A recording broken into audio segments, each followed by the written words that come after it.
Hi friends, welcome to our channel. మా videos first time చూస్తున్నారా? Like చేయండి, share చేయండి, సబ్స్క్రైబ్ చేయండి.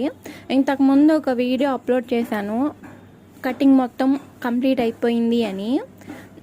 అయితే ఆ వీడియోలో ఒకటి చెప్పాను, స్టోన్ లేస్ అలాగే బీడ్స్ ఎలాగ స్టిచ్చింగ్ చేసుకోవాలి, ఎలాగా ఎక్కడెక్కడ సెట్ చేసుకోవాలి అనేది నీట్గా ఎక్స్ప్లెయిన్ చేస్తాను అని చెప్పాను. అయితే ఈ వీడియోలో అదే బ్లౌజు అంతా పీసెస్ అన్నీ నీట్గా జాయింట్ చేసేసుకున్నాను.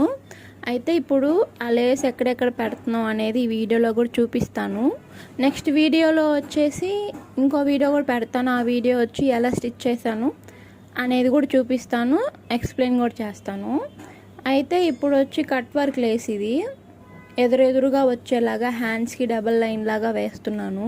ఇలా వేసుకుంటే ఏంటంటే మగ్గం మగ్గం వేయించుకుంటే ఎలాగా కుందన్స్ తగదగా మెరుస్తా ఎంత బాగుంటుంది, అలాగే అనిపిస్తుంది. అయితే ఇది మగ్గం స్టోన్ లేస్ అని కూడా అంటారు. ఇలాగా హ్యాండ్స్ కింద కల పెట్టాను కదా, ఇలాగా బ్యాక్ వచ్చేసి ఇలాగా, ఫ్రంట్ వచ్చేసి సింగిల్ లైన్ లాగా పెట్టుకోవచ్చు, ఏం పర్వాలేదు. అయితే డబల్ వేసుకోకూడదు, సింగిలే. నచ్చితే సబ్స్క్రైబ్ చేయండి.